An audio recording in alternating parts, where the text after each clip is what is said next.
Hello, is it audible?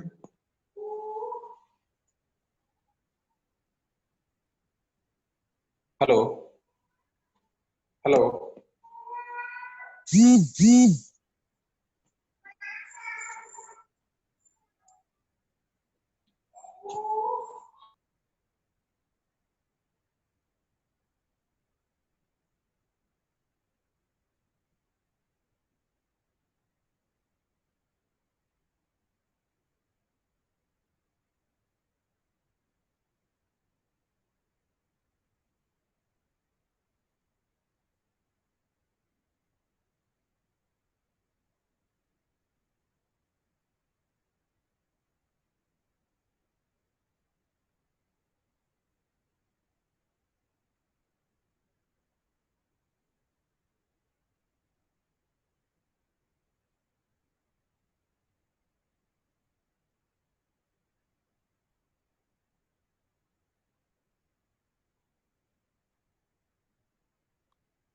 Hello. Yes, fine, fine. Hello, hello. Yes. Hello, is it audible? It's audible now. It's audible now. It's clear. And sir, please make sure that you mute all the participants.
Hello, am I audible? Hello?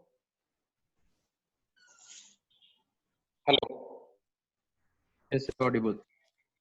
Okay. So, namaskaram. Good morning, everybody. We are on the day 3 of the session that MVR Ayurveda Medical College is hosting on the name of MVR Academy. So we previously had 2 sessions by our principal and our medical superintendent, and we are on the 3rd day of our session in which Dr. Chitra will be presenting a topic on Ayurveda pharmacy practices and law. So, in fact, going on to before the presentation, I think our Honorable Director, Professor Kunjiraman sir, has already joined us. Our CEO, Mr. Avinash Girija, is also with us today. And of course, we have almost a good number of participants joining us right away from 11 o'clock. And going on to giving a brief on the introduction, Dr. Chitra, she has pursued her UG from the present institution, Parshnikada Ayurveda Medical College, and meritoriously pursued her PG from SDM College of Ayurveda, Udupi. She had been practicing and also in Government Ayurveda College, Tripunithura for 2 years, and then joined as an academician and presently working as assistant professor in the Department of Postgraduate Studies in Rasa Shastra and Vaishya Kalpana. So, of course, she will be handling the topic on Ayurveda pharmacy practices and law. In fact, we know that is a very relevant topic, which is very much needed to be studied by the students, because right away, we Ayurveda doctors, of course, are blessed to be like we are in house. We are trained to be good pharmacy owners or entrepreneurs, or we can have a manifold areas where we can do much more things. Of course, we need to know about the laws which are pertained, and we need to stick on to the laws also. So Dr. Chitra will be dealing on this topic. Of course, I need to, before leaving the session to Dr. Chitra, I need to mandatorily stress that we have a very good session 2 rolling out. And that is, in fact, actually, we are overwhelmed with the presence of very honorable, reputed speakers who will be joining us with us with a session which will be starting on July 13th. Of course, I have been telling it from the day one, but I have a brief of the schedule that, of course, our director has handed over to me. In fact, we are very much happy to have Dr. Gopakumar sir, who will be joining us on July 13th, Monday, this coming Monday. He will be handling a topic on how to handle a good how can we mold a good academician into a practitioner. So how can we become a good clinician? The topic is yet to reach us. And we have on July 14th, we have Dr. T.S. Krishnakumar, Professor and Head of Department of Agata Tantra, MVR Ayurveda Medical College, who is a renowned orator in Ayurveda, who will be handling on Siddhanta Samiksha, in which he will be handling topics regarding with how can we use the basic fundamental principles of Ayurveda in clinical practice. On 15th July, Wednesday, we have renowned orator, Dr. M.R. Vasudevan Namboothiri sir, who will be joining us with the topic Hridroga in Ayurveda perspective. And we are very much awaiting for the session on July 15th. So we have sessions coming on every day. On 16th July, on Thursday, we have Dr. Dinesh K.S. sir. Of course, we all know Dinesh K.S. sir is a very reputed academician, practitioner, and orator. Of course, he will be handling on the basics of the clinical yogas and commonly used clinical yogas in Ayurveda and their effectiveness and common use. So Dr. Dinesh K.S. will be joining us on July 16th, Thursday from 11 a.m. On 17th July, we have Dr. Anju Ramachandran, Professor and Head of Department of Kaya Chikitsa, MVR Ayurveda Medical College. She will be handling on a topic on the pathfinder of research methodology, how it is a pathfinder for Ayurveda. We have on 20th July, Monday, we have Dr. Girish Krishnan sir, who is very famous for his academic knowledge and skills and teaching skills, and he is actually a very good practitioner. Of course, an academician also. He will be handling on a very good topic, and the topic is yet to reach us, which will be rolling out by today evening again. By 21st July, Tuesday, we have a much awaited presentation by Dr. Wahida. Of course, she's very much known and she was very much respected in the field of obstetrics and gynecology. She'll be handling a topic on endometriosis in Ayurveda perspective. So on 21st July, we have Dr. Wahida Rahman joining us with MVR Academy over here. On 22nd July, we have our faculty, Dr. Sister Elsie Lupos. She will be handling a session about, of course, with Shalaki Tantra. She is the HOD of the Department of Shalaki Tantra of NBR Ayurveda Medical College. So we are very much eagerly waiting for the presentation on 22nd July, Wednesday. And of course, on 23rd, a highlight presentation we are coming up with MBR Academy. We have Dr. Raj Mohan, who is head and of course coordinating the entire activity of the state COVID response Ayurveda cell. So he will be joining us with a presentation on research perspectives, recent researches, and the method that Kerala has followed regarding Ayurveda in the management of COVID-19. So we are very eagerly waiting for Dr. Raj Mohan sir, who has agreed to come up with his presentation on July 23rd. And 24th of July, where we are actually on the session 2 of continuous 2-week session, we have Dr. Srivatsa sir, a renowned academician and former principal of ABP Ayurveda Medical College, Coimbatore. He will be joining us with a presentation. And of course, that is what I have to tell you. We have a good number of presentations coming up in the coming weeks. So, of course, the registration and the details will be reaching each and everyone in the coming area. So we have tried our level best to collect and, of course, present the luminaries, actually the luminaries who are leading Ayurveda, the front runners of Ayurveda. In fact, we are trying to for international Ayurveda webinar, which will be, of course, slated in the month of August, reaching to each and everyone, and it will be a much larger platform. So it is my duty to welcome you all to this session today. And of course, on behalf of the entire MBR Ayurveda Medical College fraternity and all the faculties who are present over here, and to my students, we will have, of course, definitely a good session over here. I hand over the session to Dr. Chitra. I think she will be managing the session very excellently. Thank you very much. Thank you very much.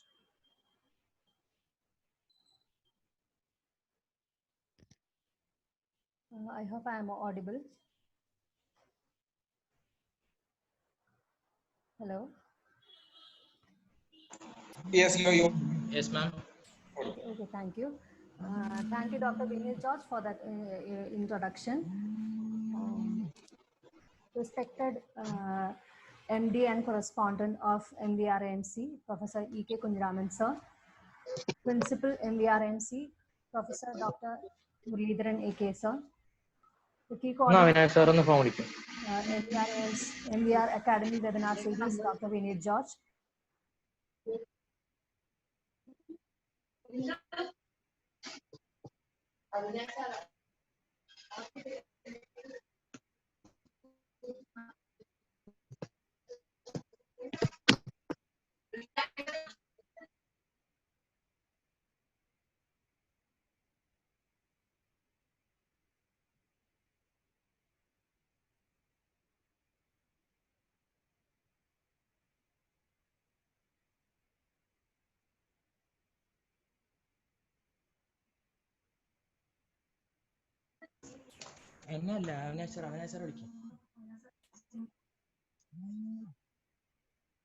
Mute.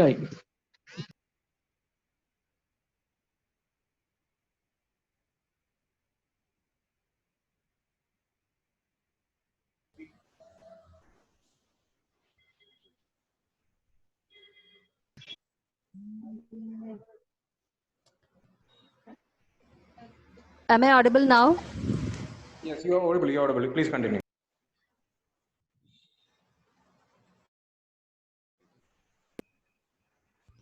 Okay, so I am really privileged to be representing my PG department. We are really working relentlessly.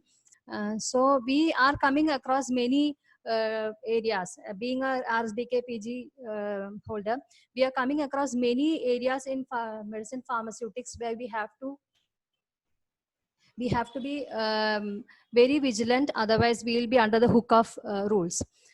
So I'll be moving on to the presentation.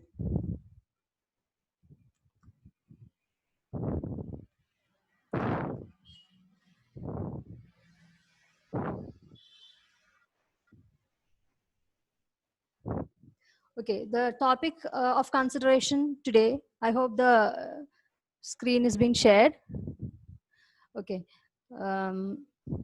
The topic for consideration today is Ayurveda pharmacy practice and law. So, first let me say why this topic is so important, because being Ayurveda is such a big pharmaceutical industry, and there are a lot of counterfeit goods, very bad goods that are entering our country illegally, or some are even popping up in our own country. And if these goods enter into our medicine manufacture, it will result in ineffective, very poor quality and harmful medicines, which can cause adversities in the consumers that who are using that. So if they keep on using this will reduce their confidence in the healthcare providers. Acharya Barbada has always advocated Shuddha Chikitsa. That is, when we are giving treatment to a person, it should only cure a disease, but it should not change them. That is, they come to us for one disease, and when they go from us because of our treatment, they shouldn't catch up with any other disease. So we should always provide a Shuddha Chikitsa. So for that, a better medicine is must. So Aushadha being one among the Chadushpadas, all the rules regarding them are very important. And one more thing that I need to stress is that in a 5.5 years course of BAMS, only in the second year we come across some rules of pharmacy, that is the Drug and Cosmetic Act and rules, a few informations regarding the GMP, and some informations regarding the pharmacovigilance. And with this knowledge, after pursuing the BAMS degree, we are directly jumping into the field as a registered medical practitioner. So we are ought to know all the rules from setting up a clinic and dispensing medicines in our clinic. At least that we should know. And we should keep it in mind that as all the informations regarding these rules are available in the electronic media, every person in the public are aware of the rules. So once if we are committing a rule, we can't take an excuse that sorry, I didn't know that this was a rule, this should be followed. So ignorance is never an excuse to say from the effect of the law. If you say that I don't know that it was a rule, then also you will have to suffer the effect of the rule. So it is mandatory that we have to follow the rules, or we should have knowledge about these rules. So then why Ayurveda is also a science, and we have many laws of ethics and code of conduct that has been mentioned in Ayurveda. We have informations how a rasashala should be put up, and many other ethical laws have been mentioned in Ayurveda. But then why should we go for these rules? Because a law is always made for the land. A land means the whole extent to which the law has been executed. So in our country, India, we have central and state governments putting up a lot of rules. Central government has put up lots of rules regarding pharmacy, and specific rules have been set up by each state government, which we have to follow. So it is mandatory that we should abide by this rule, so that we will always be on the safer side.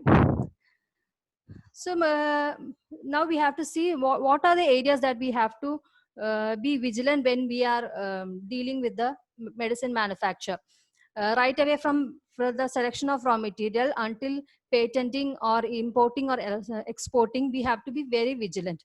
So the agenda of this presentation, my agenda for this presentation is not to discuss about what are the licenses that we have to procure or what are the rules that we have to follow. But I would like to stress more on when we are into the purview of medicine manufacture, we should know when we have to take a license, or when we are taking a step forward in medicine manufacture. In each step, we should be aware whether we are violating a rule or not. So that would be my agenda, rather than just discussing about the rules and licenses. So the main areas that I would be stressing are the raw material selection, manufacture, quality control, labeling and packing, advertising, transport, sale, export, and the patent and proprietary region. So in the raw material, when you see, first when we need to procure the right kind of raw materials. So for that, we have standards mentioned in the Ayurvedic Pharmacopoeia of India, and many tests have been mentioned to show their genuineness. So before we are producing or we are formulating a compound medicine, we need to see that the raw materials that we have are of the genuine quality. So first test has to be done for that. That is according to the Drug and Cosmetic Rule 160. Now, after the genuineness have been cleared, all the records that we have regarding the raw material, it should be submitted to the state drug licensing authority, or it should also be submitted to the NMPB, that is the National Medicinal Plant Board, or any agency nominated by it. So for this year, the informations regarding the raw material should be submitted on next year, the succeeding financial year, by the end of June. By 30th of June, the information should be submitted to the authority. Now, in the raw material, so the main ingredients are the herbal drugs or the mineral or animal drugs that are mentioned in the Ayurvedic pharmacopoeia. But together with that, there will be also other added ingredients in a formulation. They are permitted excipients. Permitted excipients means those are added to maintain the stability or what you say, to maintain the color, to increase the palatability, to increase the shelf life, etc. So such things which are not active ingredients in the formulation, but they do increase the quality of the medicine, those are called permitted excipients. So they include additives, preservatives. Additive means like starch and all, which we add to maintain the stability of the drug. Then preservatives, antioxidants, flavoring agents, chelating agents, etc. This should be added, but according to FSSAI, you have seen that word everywhere in the food department. So certain additives, preservatives, etc. have been mentioned by the FSSAI, and only those should be used in our medicine manufacture. Now moving on to adding coloring agents. If it is a traditional ASU drug, ASU drug means Ayurveda, Siddha and Unani drug. So if you are adding a coloring agent to an Ayurvedic drug, it should only be a natural coloring agent.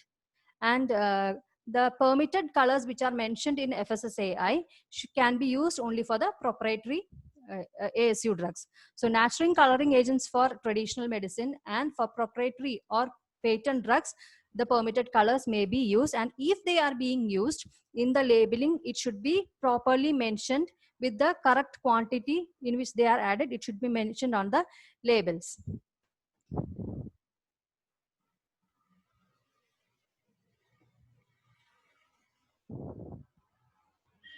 Okay. Now, second group is the addition of artificial sweeteners, and this also, it shouldn't be added to the traditional medicine. Only to the patent drugs the artificial sweeteners have to be added, and if ever they are being added, quote has to be written, that statutory warning that this artificial sweetener is being added to the drug, that should be mentioned.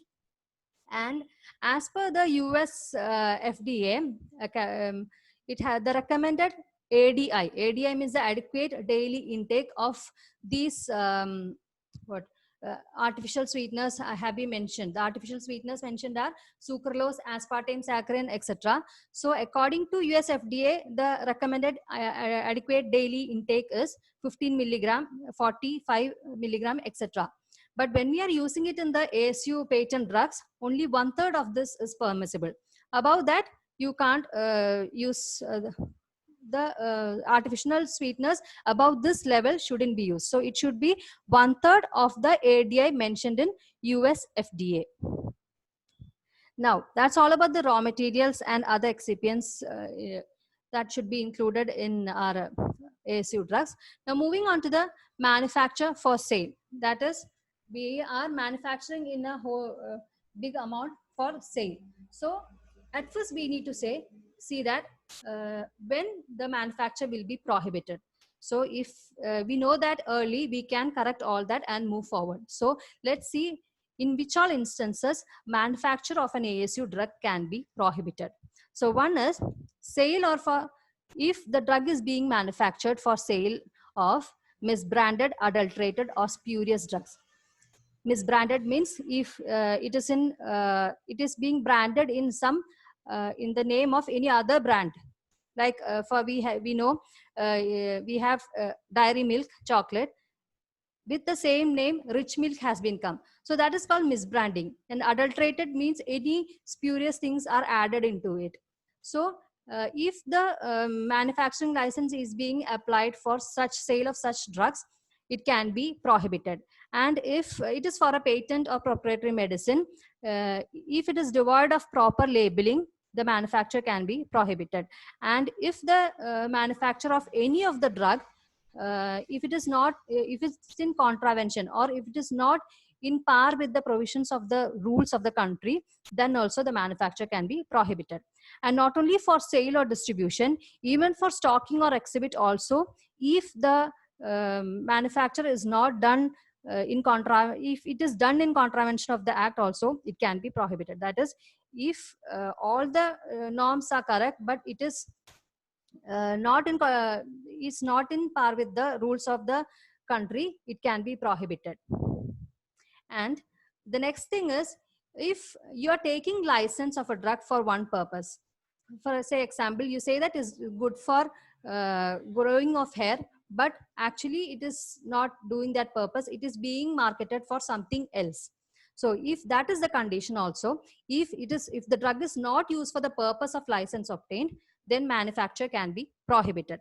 And the last one is the most important one, the power of central government. That is, if in any time, if any instance, the central government feels that if the license has already been given also, if the central government feels that this particular drug, if it creates any kind of harm to an animal or a human being, at that time central government without any further notice can prohibit the manufacture of those drugs. So in these instances, a manufacture of a drug can be prohibited.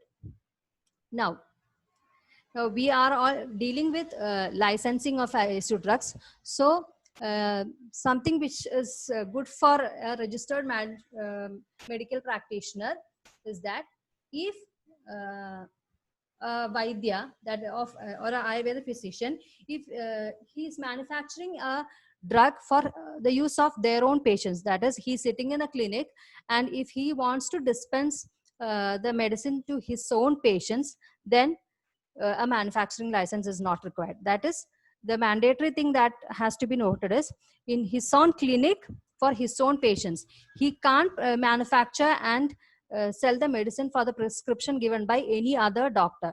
In a clinic, when he is dispensing the medicines for his own patients, the license is not required. And if the medicines are being manufactured in a very small amount for examination, test or analysis, for that also you don't need a license. Now, moving on to the main area, when are licenses required? So for starting the drug manufacture, you need licensing. And for manufacture of drugs, you need a well-established factory.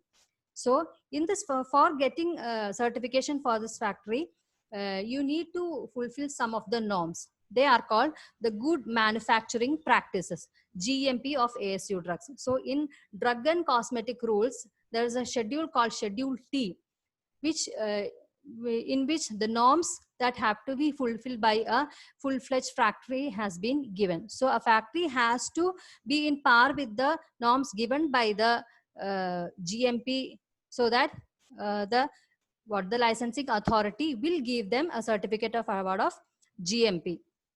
So when they are giving this award, the term, it was actually before it was for 3 years. Now the term has been increased to 5 years. So once you get a certificate of GMP, it has a validity for 5 years, and after that you have to renew it. And also, if you are preparing the same kind of medicines but in two different factories, you own two different factories, then you need to get a license for manufacturing the same medicine for two different premises. So these are the regions where a license have to be procured. Now, moving on to what are the types of licenses that we need. There are two types. They are called the license and the loan license. License means if the manufacturer of ASU drug, if he has his own infrastructure, if he has all the factory setup, the QC setup, everything is there with him, then he need to apply only for a license. But if the manufacturer doesn't have ample infrastructure, he doesn't have a good factory or QC setup, then he can apply for a loan license. That is, he can prepare his medicines in the other person's factory, but he need to get a no objection certificate from the owner of the infrastructure. So I think I'm clear. There are two licenses, license and loan license. So in case of license, once we apply for the license, and if you get it, once you get it, the validity is for 5 years. And in case of loan license, that you are using the infrastructure of someone else, for this you don't get license for 5 years. If you get this year, it will be valid for the 31st of December of the next year. And after that, you have to renew the loan license. 5 years license you get for the owner, and for loan license is for till 31st of the next year. And the expiry period is for both, that is for license and loan license. If you are renewing it before expiry or within 1 month, it will continue as it is. But it is mandatory that it should be renewed within 3 months, because if you are renewing within 1 month, the fine is less, and if it is within 3 months, the fine is more.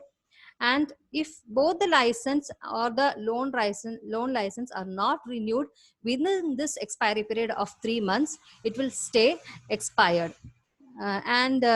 If the original license is defaced or damaged, then you can also apply for a duplicate copy by applying for that. Now, you have already got a license, but at some instances, these licenses can either be cancelled or suspended. That is, if the licensing authority feels something fishy is going on regarding any drug manufacturer, the licensing authority can either cancel or suspend the licenses. So the procedure is, first the licensing authority will send an order to the licensee showing what are the reasons for which the license have been cancelled or suspended. So once the licensee receives this notice, within 15 periods, he have to give answer to the questions that they have asked. 15 days. That is, once he received this receipt or notice from the licensing authority, within 15 days, he has to respond and let them know or the problems that they have shared should be clarified. But and after clarification, a renewal license should be applied for within a period of 3 months. And if that is not done, the license will be cancelled. So those were the licenses that we had to procure, the license and the loan license. License 5 years validity, loan license till the 31st of December with an expiry period of 1 to 3 months. Now, after the medicine has been prepared, and even for the raw materials, testing has to be done to prove their genuinity. So this should not be done by us and given to them. For this, an approval has to be, or a grant has to be asked to the licensing authority. So we should apply to the licensing authority to come and inspect our raw materials or the finished products in our premises. So we should invite them to our premise and set up a laboratory for them. So that laboratory will be called as an approved laboratory. So they should come to us. And if they are happy with the raw materials and finished products, they will give us a license. And the validity of that license is 3 years from the date of granting the license or the renewed license. And this license may stand expired if it is not renewed within 6 months of expiry. So the validity of this is 3 years with an expiry period of 6 months. Now, even though you have got all the analytical studies done, you also need to prove whether the effectiveness of the drug in certain cases. So for traditional medicines, not the patent ones, for traditional medicines, there are different criteria. If it is a classical medicine, an ASU drug which is prepared, if the ingredients are as per the text and the indications are also as per the text, you only need to have a published literature regarding the formulation. And if there is any change in dosage form, that is in the original text, it is mentioned as a kashaya, and you are changing the dosage form, then also if the ingredients are as per the text and indications are also as per the text, there also you need to only publish the literature, no safety study or effectiveness need to be proved.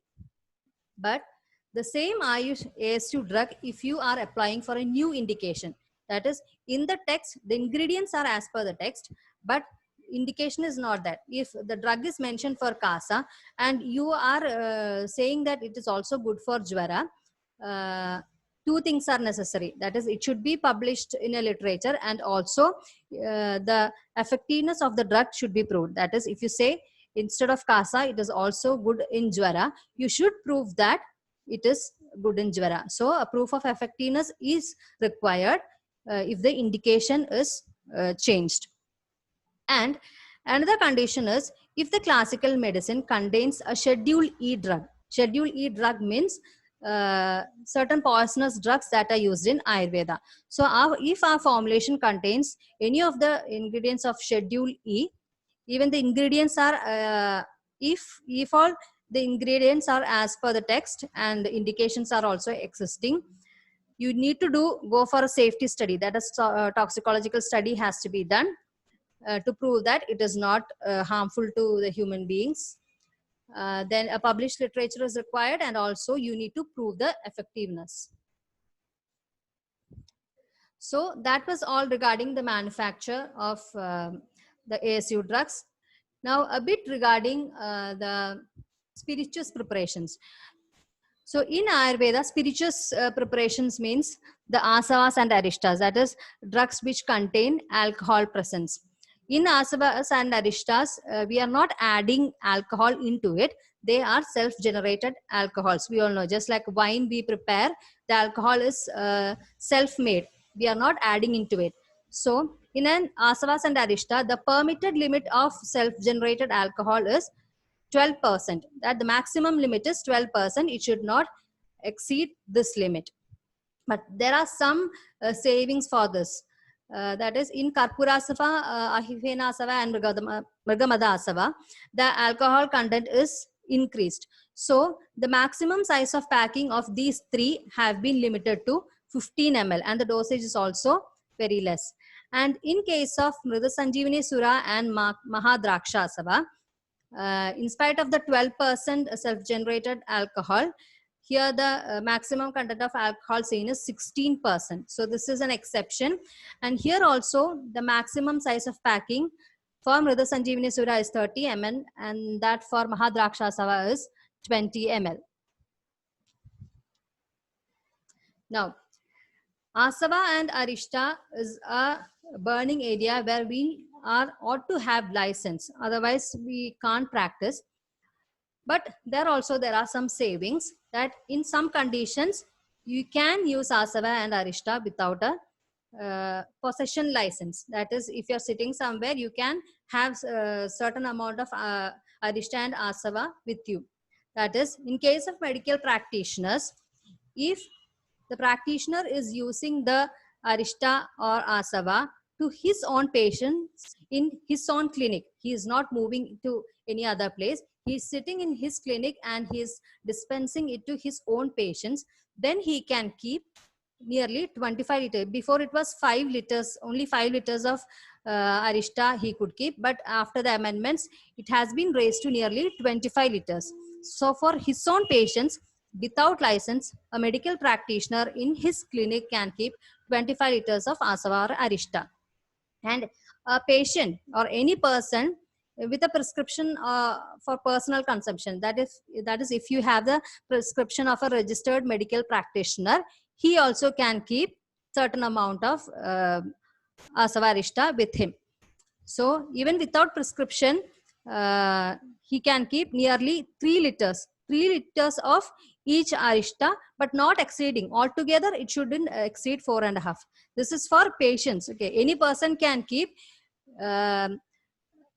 one each arista. He can keep 3 liters, but altogether taken, the limit is 4.5 liters. So in these conditions, a license is not required for possession. The word is important: possession. You can't move to any other place with this license, without the license. Now, moving on to certain licenses. So we have seen where license is not required. So let's see which licenses need to be procured for dispensing the spirituous preparations. So under the medicinal and toilet preparation rules, there is a license, L3 license. And if the medical practitioner possesses this license, he can dispense arista or asava to the extent necessary to dispense at the premises to his own patients mentioned in the license. I'll make it clear. In the before slide, it has been told that the medical practitioner can keep 25 liters without a license, and if he has an L3 license, he can keep as much spirituous preparation he wants to dispense it to his own patients in the premises that is mentioned in the license. If you have mentioned that you need to dispense it in your clinic, you can't take those aristas out and dispense it. You have to sit in your clinic and you have to give it only to your own patients, but not if someone, another patient comes with the prescription of another doctor, you can't give the medicine to that patient. So L3 license gives you to you that option. Now, if you need to have a retail sale of aristas, that you need to give the aristas to another prescription that comes to your clinic, then you need to obtain a SP7 license. That is, SP7 license is for retail sale. Then you can sell the drug in your clinic to anybody. And if you need a license for wholesale production of aristas or asavas, you need to go for a SP6 license. So this is this has been made mandatory very recently, because earlier this was not required. Anybody who has an Drug and Cosmetic Act license for preparing ASU drugs were easily getting SP6 and SP7 license. Anyone could dispense the medicine. But now it is mandatory that you should possess SP7 and SP6 license separately for retail and wholesale dispensing. And one more thing to say is, before, if you had n number of clinics, before it was the scenario was that with one SP6 and one SP7 license, you could dispense medicine, retail or wholesale manufacture was possible for all these clinics or factories. But now it has been made compulsory that if you want to sell the aristas in different outlets, you need that much number of SP7 license. If you have two retail shops, you need 2 SP7 licenses for the 2 premises. Same is the case for wholesale manufacture also. If you have 2 or more factories, you need to get that much number of SP6 licenses for wholesale manufacture. Now, the quantity of spirituous preparation that can be possessed. The first to have, I have already mentioned, that is, without license, a medical practitioner for his own patients in his premises can keep 25 liters. That is without license. And with the L3 license, the quantity required for his own patients in his own premises. And now an amendment has been come that with an SP7 license, that is with a retail license, in a retail shop, you can keep 100 liters each of a list has been made of 17 arista asavas. It is there in the website if you see. So for these 17 arista asavas, 100 liters of each of this can be kept in your clinic for retail sale. There also, if you have 2 or more clinics or 2 or more retail shop, even for the same arista or asava, you need to get separate SP7 licenses. Now, I said that the previous licenses were only for possession. You can't carry these aristas or asavas with that license. So if you need to transport these aristas or asavas to another place, you need to procure an SP5 license, and this will be given by the licensee from whom the preparation is transported. That is, if you are taking arista from someone else, that person should give you this SP5 license that you have paid for this, and you should carry the bill with you. And for a layman, that is, or a patient, if he's carrying arista, he can only carry 375 ml of arista. And above this, you need to have a accompanied prescription of the registered medical practitioner, and a bill of sale also should be with the patient if he is carrying the arista.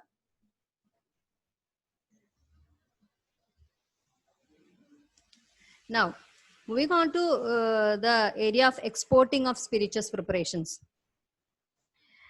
For this, 2 licenses are required. If you're exporting arista from one place to another, you need 2 licenses. That is, an SP3 license from the place where it is being exported, and also you need to have a no objection certificate from the place to which it is being exported.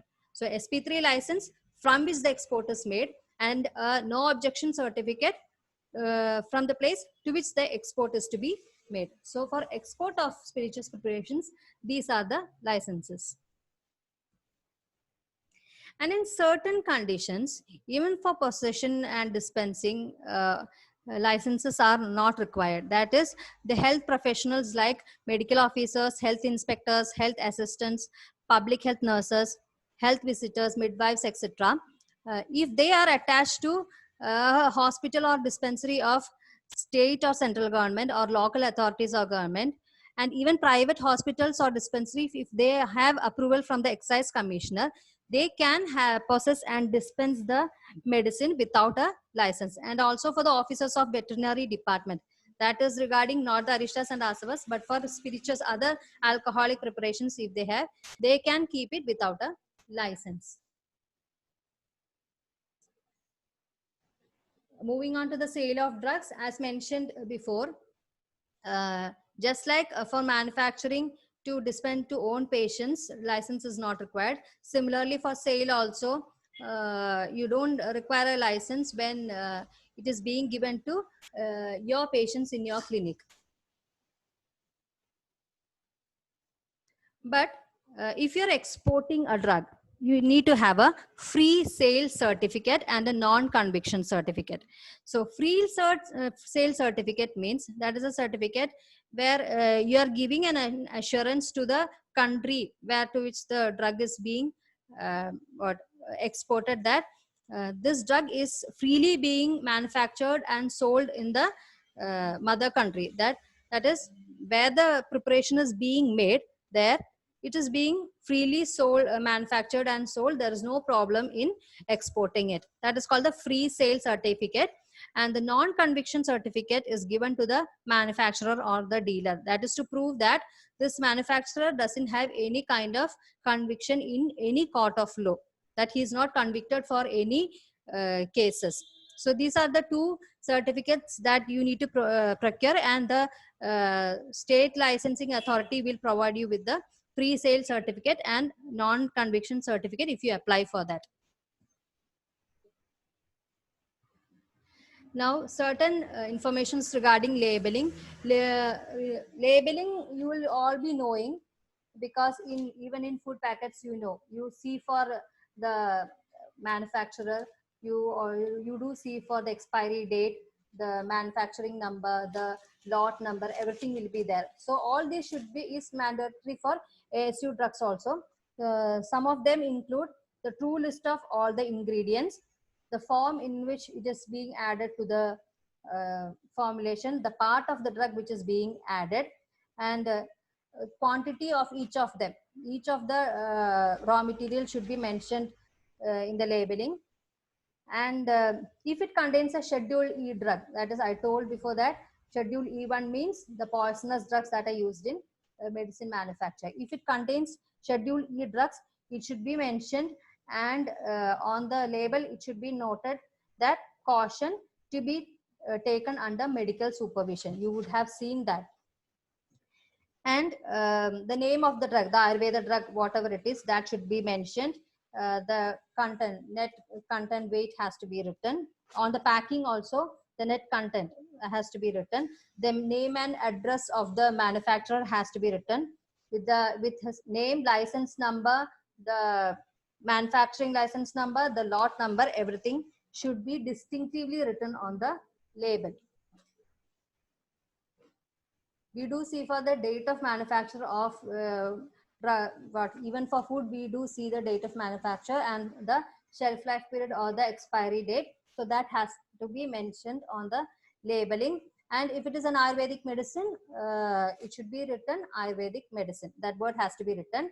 And if the drug is being used for external use, that should also be mentioned in inverted commas, for external use only. So these are the usual things that come up in labeling, but there are certain exemptions for labeling when we are exporting a medicine, because according to the country rules of the country to which is being imported, there are certain changes that we need to make, and if this for this, either the labeling can be the whole of the informations can be written in a paper and it can be kept conspicuously inside the packet, in which it should be written whether it is an Ayurveda drug or not, and the name, address of the manufacturer, and the manufacturing licensing number should be written. The batch or lot number should be written, the date of manufacture with the expiry date, and the main ingredients should be written. That also, if the importing company says it is mandatory or not. And the last thing and the foremost thing that should be written while you are exporting is the word for export should be written. Okay. Now, if the drug, while exporting, if the formulated drug contains a Schedule E drug, now you will be aware what a Schedule E drug is. If the formulation contains a Schedule E drug and the importing country doesn't want that to be written, that ingredient name or caution has to be mentioned on the labeling, then with the help of the state licensing authority of our state, a code number can be obtained, and that code number can be mentioned on the labeling. A code number obtained from the state license authority. And the foremost thing is, as I always say, there are always savings or prohibitions for these rules. Some exceptions are there for all the rules. So if for exporting, the drug is being carried from one country to another country according to the a registered medical practitioner's prescription, these need not be followed. These rules need not be followed if you are carrying medicine from one country to another country with the aid of a registered medical practitioner's prescription. So for there, you need to write the name and address of the suppliers, and you have to write, if it is for external use, you need to write for external use only. So these are the rules regarding labeling. Now, the next one is an interesting one, that laws that govern advertising of medicines. So, according to the Drug and Magic Remedies Act, there are certain prohibitions set up for advertising of Ayurveda medicine. That is, in the Drug and Magic Remedies Act, set of 73 diseases have been mentioned. So, we are not allowed to make advertisement for those 73 diseases. I have not mentioned the names of those. It is available in the Act. So for those 73 diseases, you should never try for making an advertisement. And the second one is misleading advertisements, that it will give some other effect, a very good effect, like misleading the consumer. Such advertisements shouldn't be given. And the next one is advertisement of magic remedies. That is, you making a deal that if you use some medicine for 2 days, you will have long hair. Such, and if you use some kind of a medicine, you will become white. Such magic remedies, or all the diseases will be cured with this disease. Such magic remedies, if you are making, for that also advertisements are not made liable. And if you are exporting or importing, you are trying to export or import these medicines, there, if you are importing to a country where such rules exist, then also you can't export these medicines with these advertisements fitted on them. That is, if you are exporting a drug to another country, and if that country also prohibits such advertisements, you cannot carry these advertisements to that country when you are exporting these medicines. So here you have some exceptions. That is, if you are sitting in a clinic, you are a registered medical practitioner, and if these advertisements are only published in your premises, then no one can blame you. You are that is only in your premises. And also, if at times, even I said there are few diseases wherein advertisements shouldn't be made, but if government feels that a medicine is good for some of these diseases, then government has the power to initiate advertisements for those. So the former rules were as per the Drug and the Drug and Magic Remedies Act. So according to the Drug and Cosmetic Act and rules, so advertising, the people are advertising ASU medicines just like that without any rules. So the Ayush Ministry is fed up of that, and so a new addition in 2016, a new addition has been come up in Drug and Cosmetic Act, prohibiting the advertisement of ASU drugs. That the act says that if a drug is meant for diagnosis, cure, mitigation, treatment, or prevention of any disease, disorder, syndrome, or condition, so everything comes in that purview. So for that, a drug cannot be advertised. So ASU classical medicines should not be advertised if it is meant for all these. And if you have any other claim to make regarding the medicine that you have, other than these, diagnosis, cure, mitigation, etc., if you have any other good claim that you can make for the drugs, you can go for an advertisement. But before advertising, you need to allot for an unique identification number. Okay. And if this is for fresh applier of advertisement. But if already the advertisements have been aired, it is already in the social media, then within a few months, that is within 3 months from the date of publication of this notification, you need to apply for a unique identification number. So advertising of a drug for the first mentioned criteria is not possible. For any other claims other than this, you need to procure a unique identification number, and for already aired advertisements within 3 period of this notification, you have to apply for a unique identification number.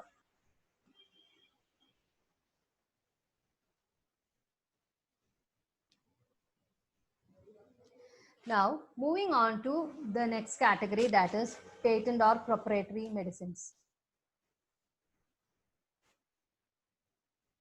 So what are patent medicines? Means patent medicine, one thing that I need to say is, any medicine that is prepared in Ayurveda, may it be a classical medicine or patent medicine, all the ingredients that we are using, other than the excipients, all the ingredients that we are using in those medicines should have a reference in the authoritative text, that is in our classical textbooks.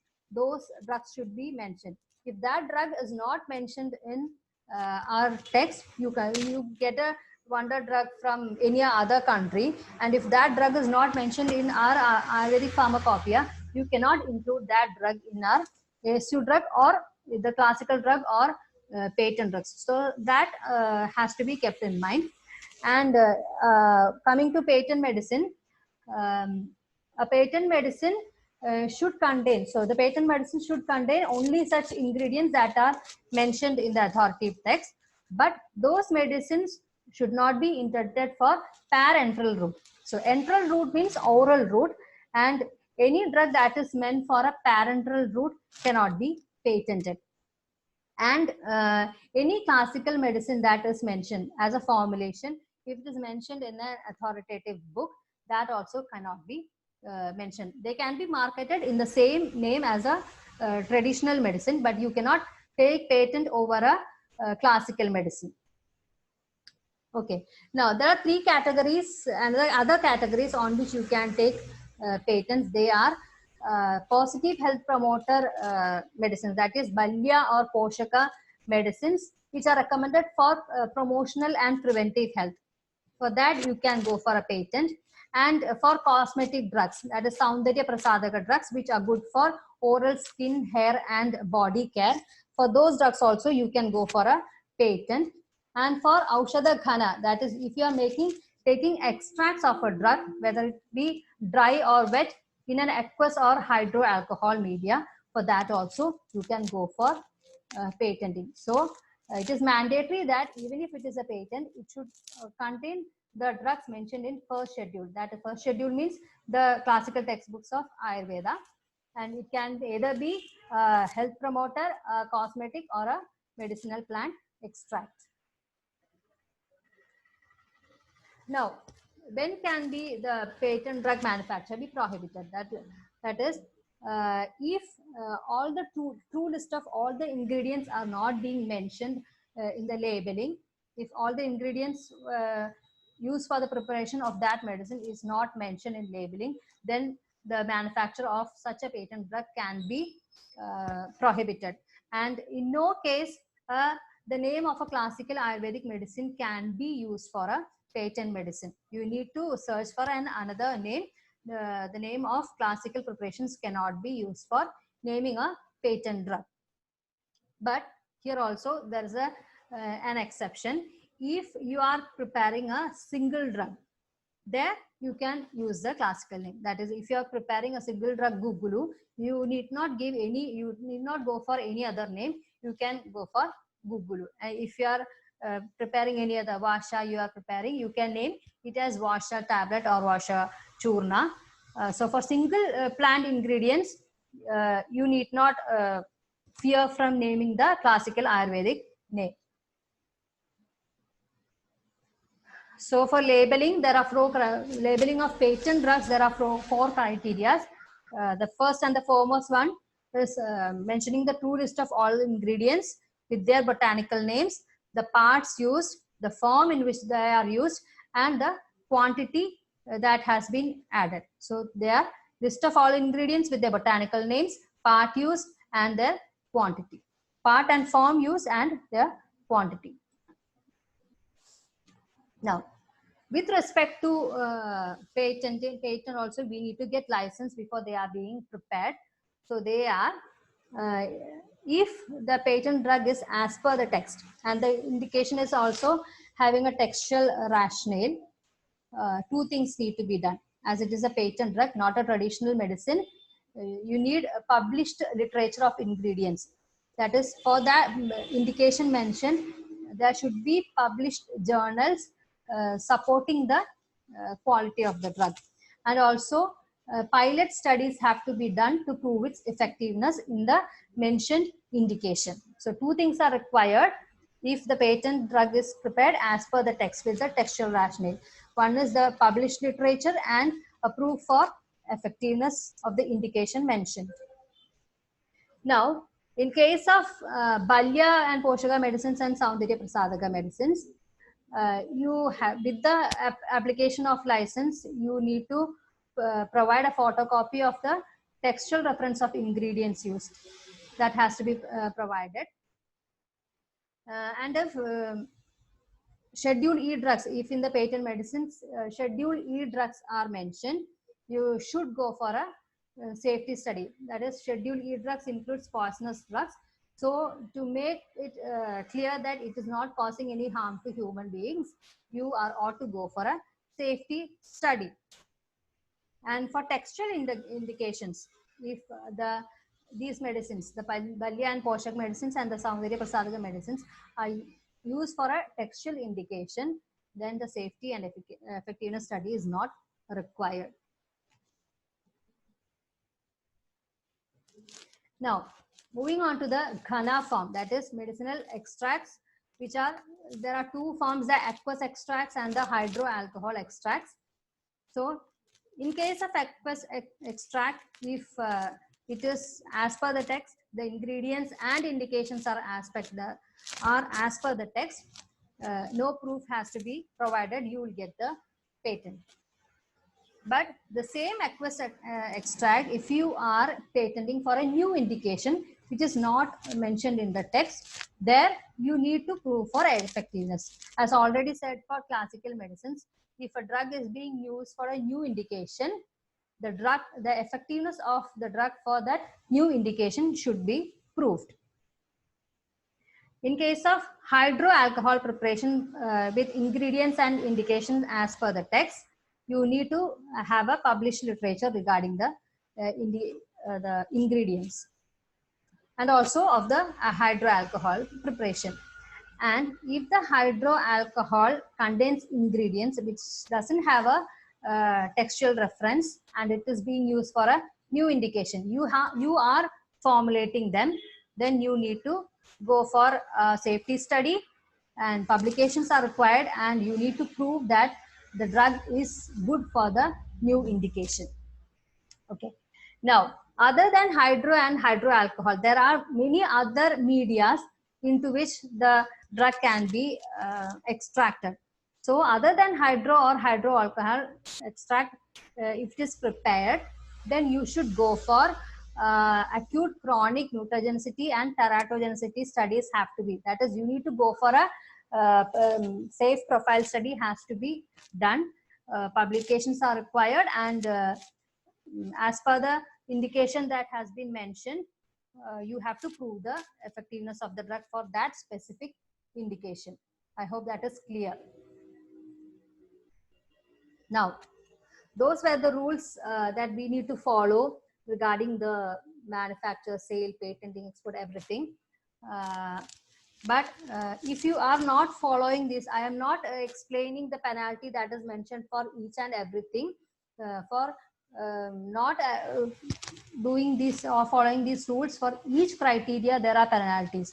So they can range from, first is confiscation of products, that is the licensing authority can come and take those products from us and go.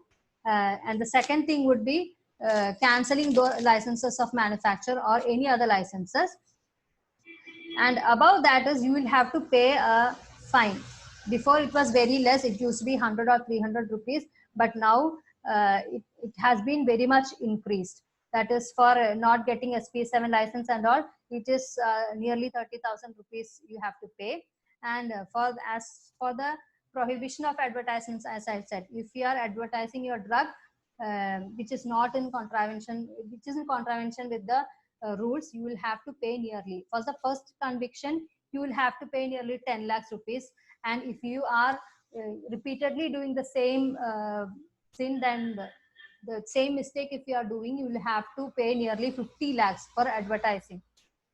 So, and at last, if you are not correcting yourself, you will have to face imprisonment. Okay, that is all about the mandatory rules. Now, we know that our Ayurveda drugs are being marketed as health supplements. So, when they are marketed as health supplements, we need to go in par with the rules that are mentioned in FSSAI, that is Food Safety Standards Authority of India, that is FSSAI. So, we need to go in par with the FSSAI. So, in that FSSAI, Ayurveda has been considered as specialty foods. So there are informations regarding which all drugs can be included in Ayurveda drugs, so that it can be considered as a specialty food. The additives, the excipients, everything has been mentioned in the FSSAI. But now, Ministry of Ayush, in collaboration with FSSAI and CSIR, a panel has been set up, and Ayush Ministry is is discussing about Ayurveda Ahar. That is three categories. The Ayurveda raw materials are being classified into three categories. They are food, food and medicine. So the food will be used as health supplements, or as only food and medicine, and the medicine can be considered as health supplements. But this regulation is only under draft. It has not yet become a rule. So we are expecting for that, but we don't know this rule will be a boon or not, because whether our Chyawanprash and all, so many anxieties are there in manufacturers that if this rule comes, whether Chyawanprash will be considered as a food or a medicine. So such anxieties are there, but this initiative is under paper by the Ayush Ministry in collaboration with FSSAI IR and CSIR. So at last, what I need to say is, as a budding, most of them are students, so you need to see that you have to abide by the rules. It is said that if you are in a country, or if when you are in a place, you will only be celebrated if you are following the rules of that particular country. You can't attain success without following the rules of a country. So as citizens of India, we are ought to follow all the rules that are put forward by the central government, and the specific rules that Kerala government has put forward, so that we can have a safe life.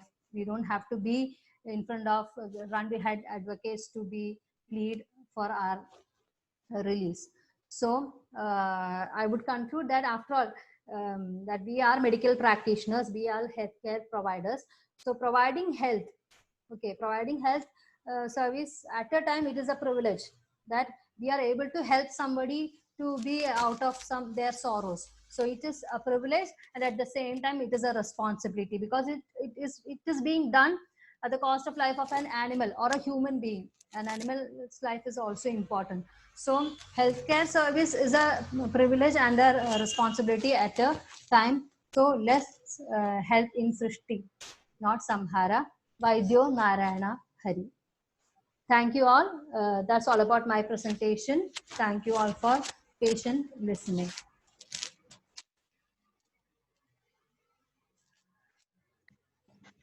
I think we have many questions waiting in the chat room. I could number more than 20 here. So if the presenter could kindly go to the chat room and find the questions and please answer it over there.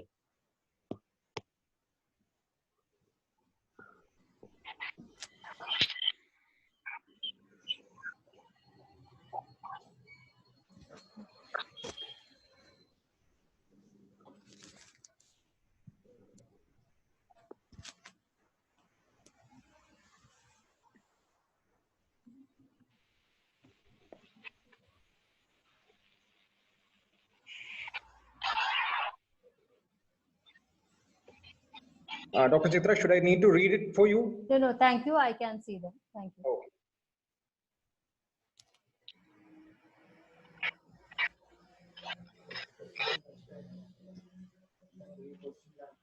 Yeah. Thank you.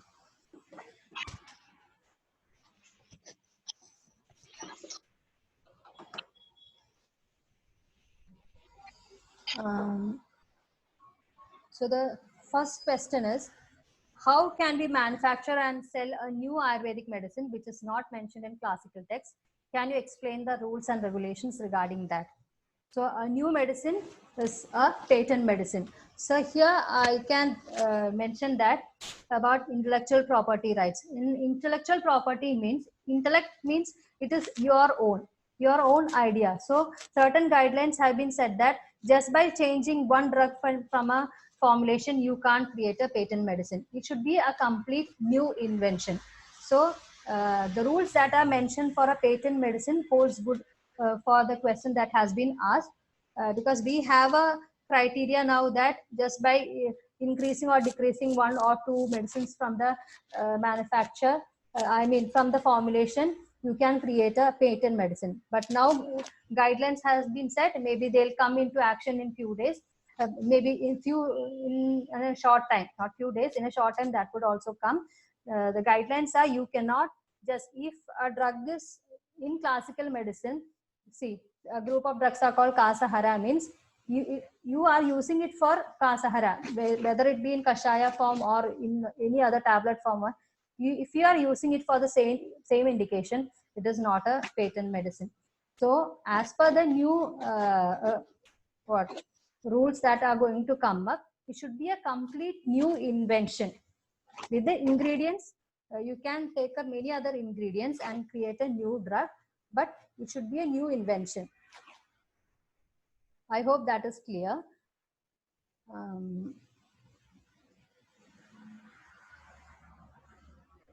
I hope the second question is, what are the proofs that we need to show the effectiveness of medicine that we manufacture, which is not mentioned in classical texts?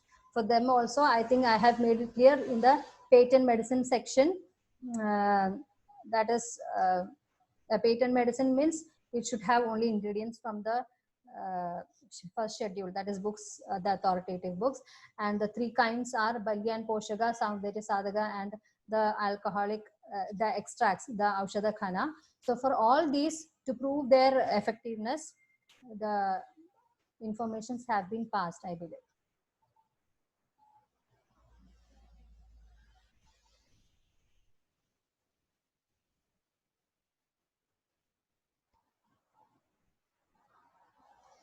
Another question is, if we manufacture herbal oils like hair oil and without a references for that, what are the criteria for licensing? So this question is being asked by the former two questions were asked by Jyoti Prabha Mohan. The next one is from Mr. Gupta.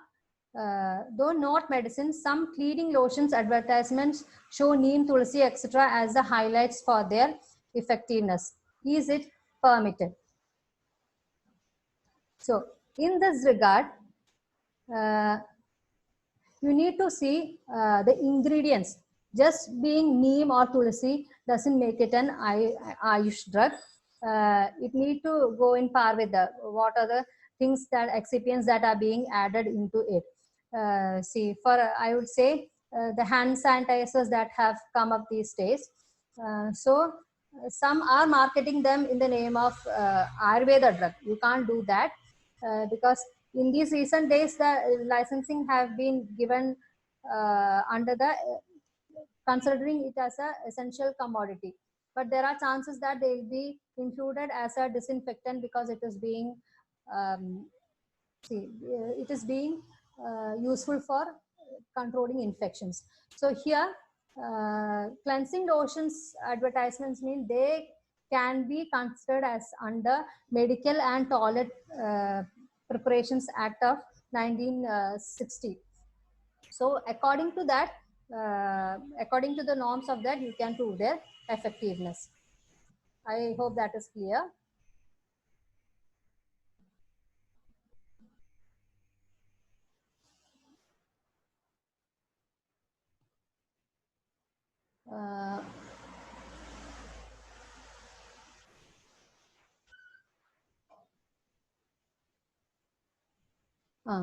The other question was from Dr. Shimna Dineshan. If we manufacture herbal oils like hair oils and without a reference for that, what are the licenses required? So here also it has been said that this, you are maybe talking about patenting your own drug. So reference means the reference of those drugs should be the ingredients used for such a herbal oil should be in the authoritative text. And for that, you need to publish, if it is for a new indication, you need to publish it. You have to prove its effectiveness by the said protocols mentioned for ASU drugs, and you have to prove that it is a good herbal oil. It is good for what indication? If it is a hair oil, whether it is good for dandruff or any other thing. So that you have to prove first. So it comes under the patenting rules itself. You don't need to have a reference for that, but the ingredients should have a reference. If it is a new indication, you have to prove their effectiveness. And if those ingredients have what if it is good for head and hair, you need to go for proving its effectiveness. But if it is not good in that context, if it is a new indication, you have to prove the effectiveness. Otherwise, the quality of what publications regarding the ingredients effect on this indication is enough.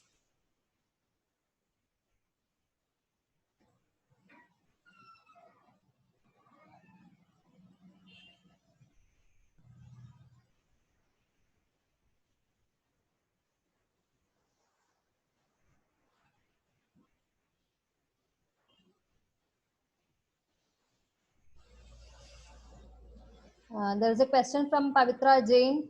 Like, even though we have in Drug and Magic Remedies Act many diseases are for which what advertisement shouldn't be done, even then those are being seen here. So maybe I have said about the new addition made by the Drug and Cosmetic Act. You are speaking about the Drugs and Magic Remedies Act, and according to the Drug and Cosmetic Act, rule number 170, you cannot do all these. Only if it is meant for curative or any other purpose, diagnosis, etc., you can't go for an advertisement. That is mandatory. The rule is like that. Maybe something should be done for that. Anyway, there is a rule for that.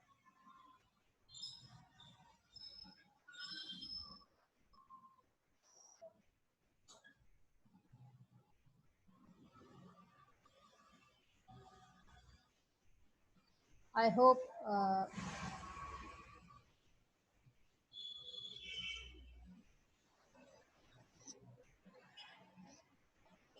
the next question is from Dr. Reshma KV to everyone.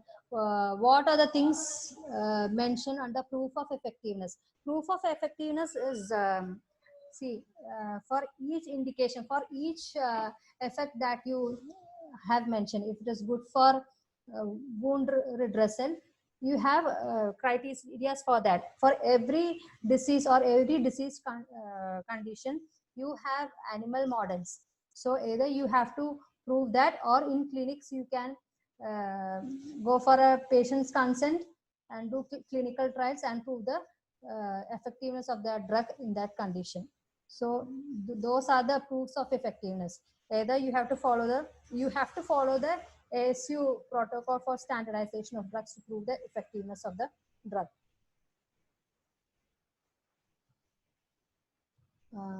If there are any other doubts, you may post them in the WhatsApp group. I hope that's done.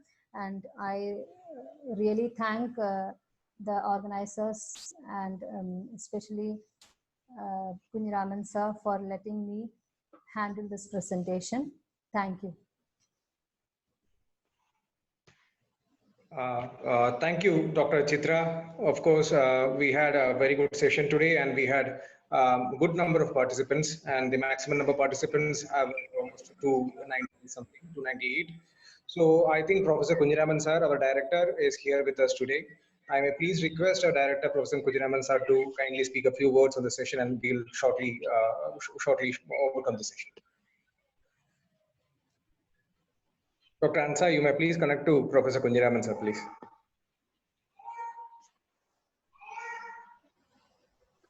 Yes, sir.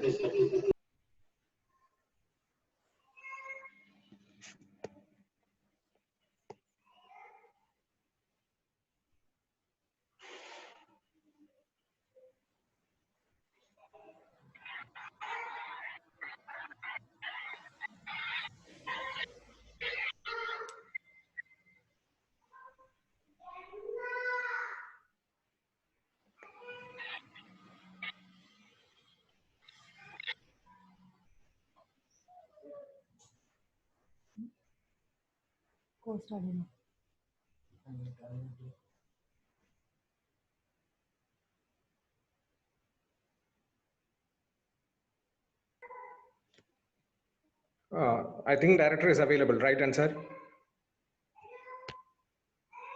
Hello.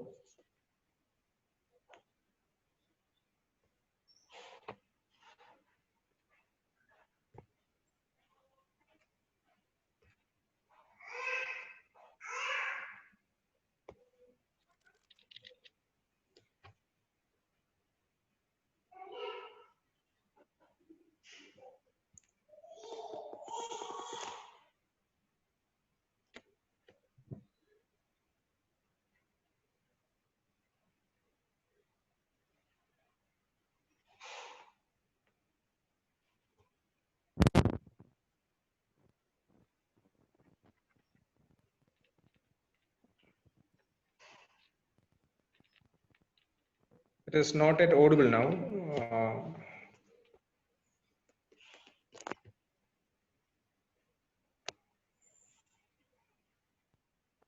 Hello? No. Sir, it's audible, sir. Audible. Please continue, sir. Thank you, Dr. It's a very tremendous related products. In fact, the post-COVID scenario demands a huge probability and possibility of different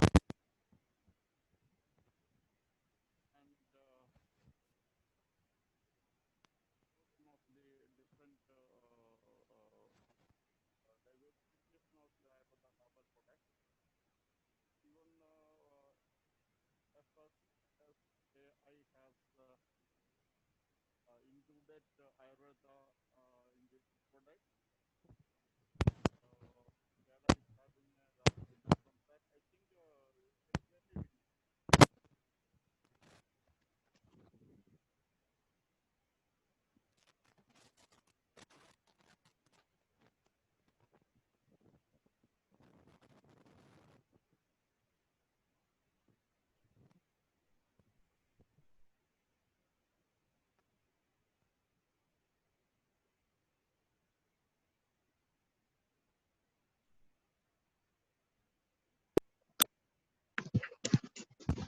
I think recently something has gone wrong here.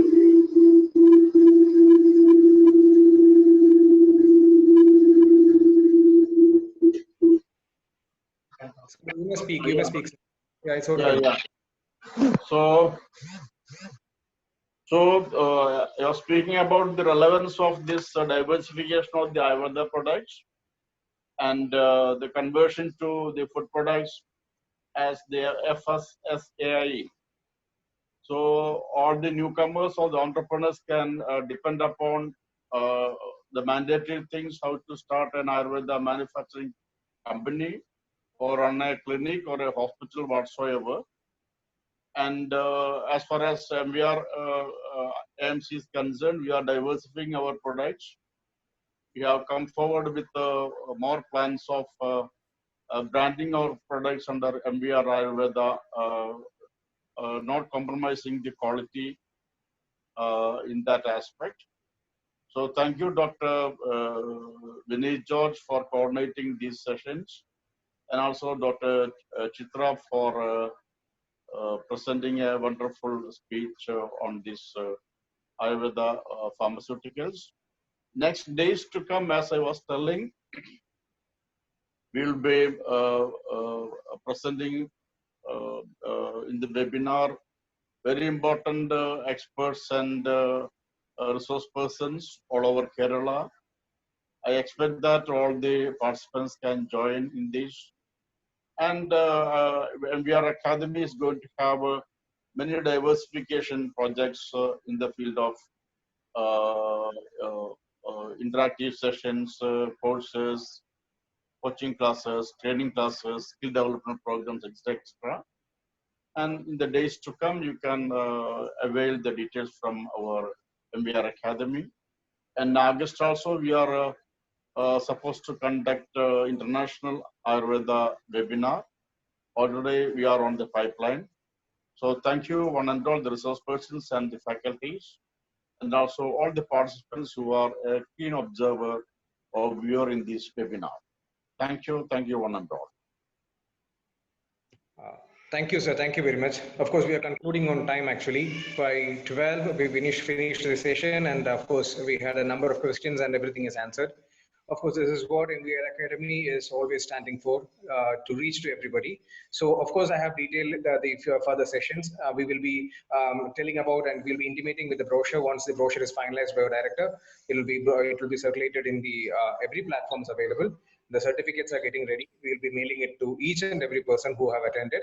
So thank you one and all for your good participation, and thank you Dr. Chitra for her presentation today. Thank you Director Kunjiraman sir and our principal Dr. Muralidharan sir and our medical superintendent Dr. Smita who were present during the session. Thank you very much. Thank you.